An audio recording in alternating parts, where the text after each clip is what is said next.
அனைவருக்கும் வணக்கம். இன்னைக்கு 3 விஷயங்கள பத்தி நம்ம பேச போறோம். ரொம்பவே சமூக வலைதளங்கள்ல வைரலா பரவிக்கிட்டு இருக்கிறது.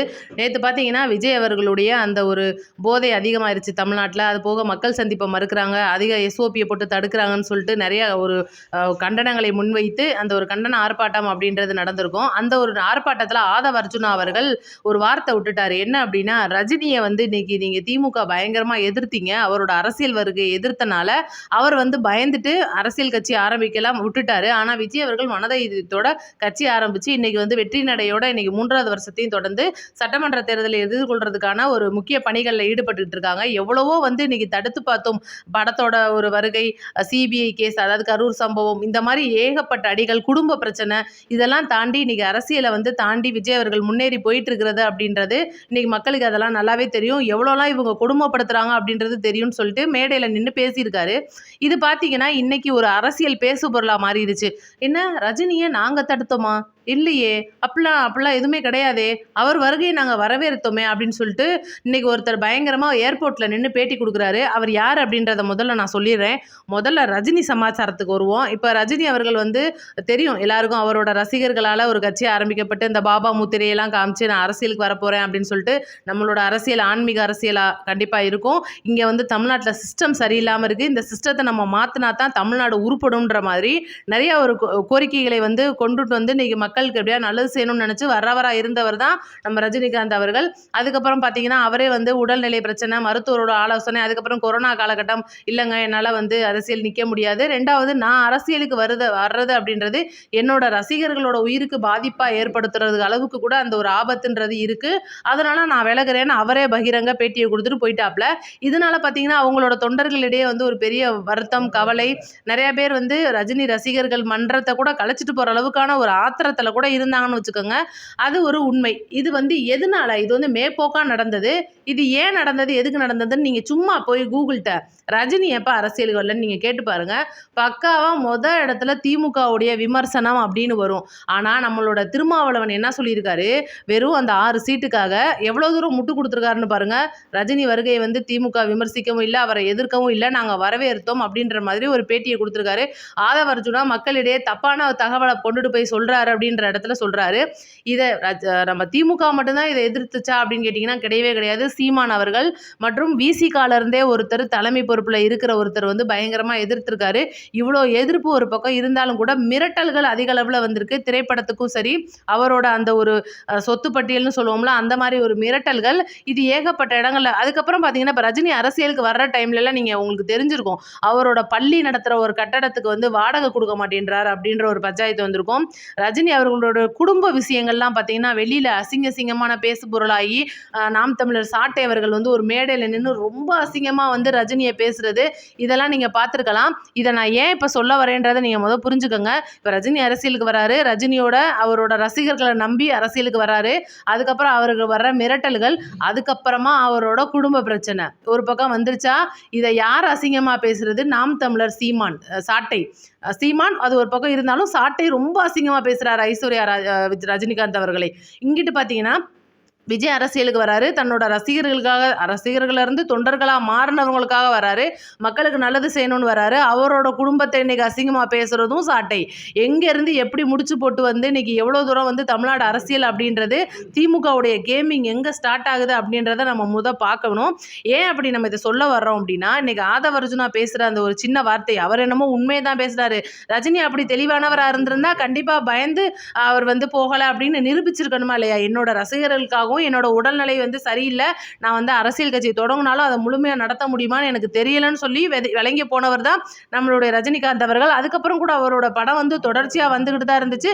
ஏன்னா நாங்களும் ஒரு காலத்தில் ரஜினியோட ரசிகர்களாக இருந்தவங்க தான். இன்றைக்கி தமிழக வெற்றி கழகத்தில் இணைஞ்சு நாங்கள் எங்களோட தொண்டர்களாக மாறி இன்றைக்கி தலைவர் விஜய் அவர்கள் சொல் பேச்சை கேட்டு நடந்துட்டு இருக்கோம்னு சொல்லலாம். அப்படி இருக்கும்போது இன்றைக்கி டிவிகே சார்பாக டிவிகே உடைய தொண்டர்களுக்கு பேசி டிவிகே ஓட அந்த ஒரு நியூஸ் எல்லாம் சொல்லி டிவிகே உடைய சப்ஸ்கிரைபர்ஸை அல்றதுக்கான ஒரு யூடியூபர் யார் அப்படின்றத நீங்களே கண்டுபிடிங்க முடிஞ்ச வரைக்கும்.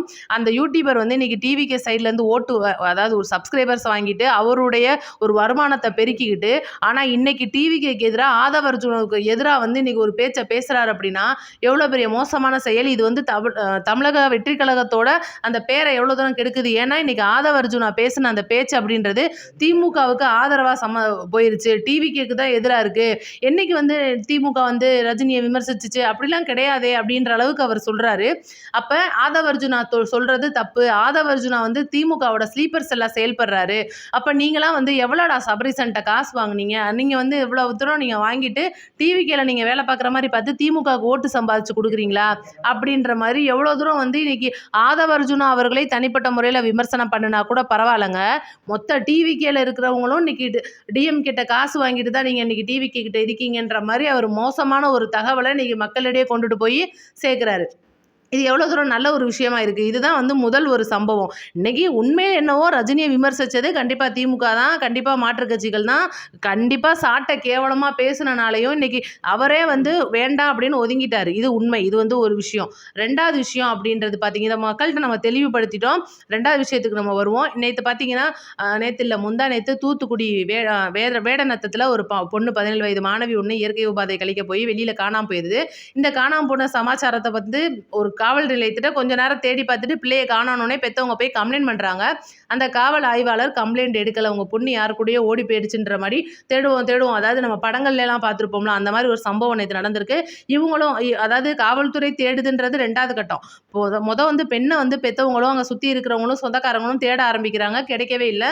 கொஞ்சம் விடிய பொழுதுல அந்த வெளிச்சம் வரும்போது காட்டுக்குள்ளே இந்த மாதிரி ஒரு சம்பவம் நடந்திருக்குது தெரிய வரும்போது இவங்க எல்லாருமே வந்து ரொம்பவே கொந்தளிச்சு அந்த காவல்துறையின்ட்ட அந்த ஆய்வாளர்கிட்ட போய் சொல்கிறாங்க, நீங்கள் அப்போவே கேஸ் எடுத்திருந்து நீங்கள் செக் பண்ணியிருந்து அதுக்கான ஒரு நடவடிக்கை எடுத்திருந்தா கண்டிப்பாக அந்த பொண்ணோட உயிர் போயிருக்காதே அப்படின்ற மாதிரி வந்து இன்றைக்கி வந்து வரவும் இன்றைக்கி உண்மையிலே அந்த ஊர் மக்கள் எல்லாமே கொந்தளிச்சு இவ்வளோ ஒரு படுபாதக செயலில் ஈடுபட்டவங்களை தேடிக்கிட்டு இருக்கிற ஒரு சூழ்நிலையில் அந்த தொகுதி யாருதுன்னு பார்த்தா நம்ம கனிமொழி அவர்களோடது. இந்த ஒரு கீழ்த்தரமான செயல் செஞ்சவங்களை இன்னும் கண்டுபிடிச்சிட்டாங்களா அப்படின்னு பார்த்தா தேடிக்கிட்டு இருக்கோம். இந்தா தூக்கிடுவோம் அந்த தூக்கிடுவோம்னு இந்த 3 நாளாக வந்து கடந்துட்டாங்க. இதுக்கான ஒரு சின்ன ஒரு துருப்பு கிடச்சிச்சா அப்படின்னு கேட்டால் கூட இல்லை, கை விரிச்சிடுறாங்க அப்படின்ற ஒரு நிலைமையில இன்றைக்கி அந்த ஒரு கிராமமே வந்து கொந்தளிப்பில் இருக்கும்போது கனிமொழி வந்து நான் அந்த குடும்பத்துக்கு ஆறுதல் சொல்கிறேன்னு சொல்லிட்டு வரும்போது ரொம்பவே அசிங்கப்பட்டு போனாங்க அப்படின்னு தான் சொல்லணும். மக்கள் வந்து அவங்கள கிராமத்துக்குள்ளேயே விடலை. அந்த ஒரு சூழ்நிலை தான் இன்றைக்கி அங்கே பரவிட்டு இருக்கு. ஏன்னா இன்றைக்கி தமிழ்நாட்டுக்கு பெண்கள் வந்து தாலியாக இருக்கிற அளவுக்கு இருக்குது. இன்றைக்கி தமிழ்நாட்டில் தான் அதிக விதவைகள் இருக்குன்னு மேடையில் கெத்தாக பேசிட்டு இன்றைக்கி விடுதியையும் மதுபானத்தையும் அதிக அளவு வித்துக்கிட்டு இருக்கிற இந்த திமுக அரசுக்கு கீழே வேலை பார்க்குற நம்மளோட கனிமொழி அவர்கள் பேச்சுக்கு மட்டும்தான் லாய்க்கு, நீங்கள் தொகுதிக்குள்ளெல்லாம் வராதிங்க, அப்படியே பொட்டியை கட்டிட்டு போயிருங்கன்னு சொல்லிட்ட அளவுக்கு இன்றைக்கி மக்கள் வந்து ஒரு மூஞ்சியில் கரிய பூசி அனுப்பியிருக்காங்கன்னு சொல்லணும். இந்த ஒரு சம்பவம் அப்படின்றது கண்டிப்பாக தூத்துக்குடியில் நடந்ததுக்கு எல்லாருமே வரவேற்கிறாங்க. ஏன்னா இந்த தம்மாக்கெலாம் வந்து உள்ளே விடாதீங்க, இதெல்லாம் தேவையில்லாத ஒரு ஆள், அப்படியே பார்சல் பண்ணி டெல்லிக்கு அனுப்பிடுங்க அப்படின்ற மாதிரி சொல்கிறாங்க. கண்டிப்பாக அந்த குற்றவாளியை சீக்கிரம் கண்டுபிடிக்கணும், நம்மளும் ஒரு கோரிக்கை வச்சுக்குவோம். அடுத்து பார்த்தீங்கன்னா இன்றைக்கி சசிகலா அவர்கள் வந்து ஒரு முக்கியமாக ஒரு கட்சி ஒன்று ஆரம்பித்து அதுக்கான பேர் வந்து ஏற்கனவே கொடியை மட்டும் விட்டாங்க. எம்ஜிஆர் படம் ஜெயலலிதா அம்மா படங்கள்லாம் இருந்துச்சு. இன்னும் பேர் தெரியலன்னு சொல்லி இருக்கும்போது பேர் கூட வாயில் வரமாட்டேங்குதே. ஆமாம், பூ பூதா மூகாவா என்னமோ ஒரு பேர், அகில இந்திய புரட்சி தலைவர் மக்கள் முன்னேற்ற கழகமா. அப்பா ஒரு வாரம் ஆயிரம் போல சொல்லி முடிகிறதுக்கு. அது அவங்களுக்கே தெரில, நான் மட்டும் தான் திணறேன்னு நினைக்காதீங்க. அவங்களே அந்த பேரை சொல்லும்போது துண்டு சீட்டை பார்த்து தான் படிக்கிறாங்க. இது நம்மளுக்கு பிரச்சனை இல்லை, பாவம் வயசானவங்க மறந்துருக்கோம், இது மேட்டரே கிடையாது. சின்னம்மா, நம்மளுடைய சின்னம்மா அவர்கள் இன்னைக்கு அவங்க வந்து கட்சி ஆரம்பித்து அவங்களுடைய தொண்டர்களுக்காக அந்த கட்சியை வழிநடத்தி கொண்டுட்டு போவோம் அப்படின்ற ஒரு சூழ்நிலையில் மாநாடெல்லாம் கூட போட்டிருந்தாங்க பசும்பொன்னில். இன்றைக்கி அவங்களோட நிலைப்பாடு என்னவா இருக்க போகுது, என்ன பண்ண போகிறாங்கன்னு இருக்கும்போது ராமதாஸ் அவர்களோட ஒரு பேச்சுவார்த்தை நடக்குது. ஏன்னா ராமதாஸ் அவர்கள் தான் மாம்பழத்தை மயந்திட்டு போயிட்டாருன்னு இங்கிட்டு வந்து கேஸ் போட்டுட்டு இருக்காப்ல. அதனால இவங்க என்ன தான் பண்ண போகிறாங்கன்னு பார்க்கும்போது இன்றைக்கி அவங்களுக்கான சின்னமாக வந்து தென்னந்தோப்பும் வந்திருக்கு. அவங்க என்ன சொல்ல இருக்காங்கன்னா, எப்போவுமே வந்து தனி மரம் தோப்பாகாது, அதனால் நாங்கள் வந்து கூட்டணி சேர்ந்து தான் பயணிக்க போகிறோம். இங்கே மட்டும் கிடையாது கூட்டணி, புதுச்சேரியிலும் கூட்டணின்னு ஒரு குண்டை போட்டிருக்கும்போது அப்பா டிவிக்கோட சேர போகிறாங்க போலுக்கு அப்படின்னு சொல்லிட்டு இன்றைக்கி நியூஸ்காரங்களே வந்து பயங்கரமாக டிவிக்கோட கூட்டணியான்னு பேசிகிட்டு இருக்காங்க. இதுக்கு முன்னாடி முதல்ல ஒரு ஃபுல் ஸ்டாப் வச்சுருவோம். செங்கோட்டையன் அவர்கள் வந்து கண்டிப்பாக சசிகலாவோட பேசிக்கிட்டு இருக்காங்க. இன்னமும் அந்த பேச்சுவார்த்தை தொடருது. ராமதாஸ் ஐயா தரப்புலமும் வந்து இன்றைக்கி பேச்சுவார்த்தை தொடர்ந்துக்கிட்டு இருக்குது. அதனால் இது போக பார்த்தீங்கன்னா எக்ஸ்ட்ரா இருக்கிறவர் நம்மளுடைய பன்ருட்டி ராமச்சந்திரன் ஓபிஎஸ் ஆதரவாளராக இருந்து அவர் போய் டிஎம்கேவோட சேரவும் ரொம்பவே அப்செட் ஆகி போய் அதுக்கு முன்னாடியே நான் உனக்கு முன்னாடி கட்சி ஆரம்பிச்சிடறேன்னு சொல்லிட்டு அவர் ஒரு கட்சியை ஆரம்பித்து ரெடியா இருக்கிறாப்புல. இப்ப இவங்க எல்லாருமே வந்து இன்னைக்கு டிவிக்கோட கூட்டணி வைக்கிறதா ஒரு பேச்சுவார்த்தை செங்கோட்டையன் அவர்கள் தலைமையில பேசிட்டு இருக்காங்க. கண்டிப்பா விஜய் அவர்களுடைய அந்த சிபிஐக்கு போய் சம்மன் ஆஜராகிட்டு வந்ததுக்கப்புறமா இதுக்கு ஒரு பெரிய அப்டேட் ஒண்ணு வரும். இது பார்த்தீங்கன்னா, நான் ஏற்கனவே சொன்ன மாரி திருச்சி மாநாடு ஒண்ணு வரப்போகுது சொன்னேன் பார்த்தீங்களா? அந்த மாநாட்ல இதுக்கான அறிவிப்பு இருக்கும் அப்படின்ற மாரி பெருசா சொல்றாங்க. கண்டிப்பா நம்மளும் நெனைப்போம். இன்னைக்கு நெறைய பேர் கேட்குறாங்க, "ஐய்யய்யோ! கூட்டணிலாம் வேண்டாம். தமிழக வெற்றி கழகம் தனியா நின்னு களம் காணட்டும்" அப்படின்னு. எங்களுக்குமே அதே கருத்து தான். வேற மாற்று கருத்து இல்ல. ஆனா கூட தமிழக வெற்றி கழகத்த பொறுத்தவரைக்கும் இன்னைக்கு சட்டமன்ற தேர்தலை எதிர்கொள்றதுக்கும் அந்த பூத் கமிட்டி ஆட்களுக்குமான முன்னாள் பழக்கம் உள்ளவங்க நிறைய பேர் வந்து இன்னைக்கு தமிழக வெற்றி கழகத்துக்கு தேவையா இருக்கிறனால இந்த ஒரு கூட்டணி அப்படின்றது கண்டிப்பா கட்சிக்கு தேவை. அது வந்து மாற்று கருத்து கிடையாது. இருந்தா கூட தலைமை என்ன முடிவு பண்ணுதோ அதுபடி தான் தொண்டர்கள் செயல்படணும் அப்படின்றத நம்மளும் சொல்லிக்குவோம். விஜய் அவர்கள் எந்த முடிவு எடுத்தாலும் சரியா இருக்கும் அப்படின்னு கண்டிப்பா எல்லாருமே நம்ம நம்புறோம். அதுதான் உண்மையும் கூட. அடுத்தடுத்த நியூஸ் வந்தோடனே உங்களுக்கு அப்டேட்ல வந்துடுறேன். நம்ம சேனலை லைக் அண்ட் சப்ஸ்கிரைப் பண்ணிட்டு நம்ம வீடியோவை ஷேர் பண்ணி விடுங்க. நன்றி, வணக்கம்.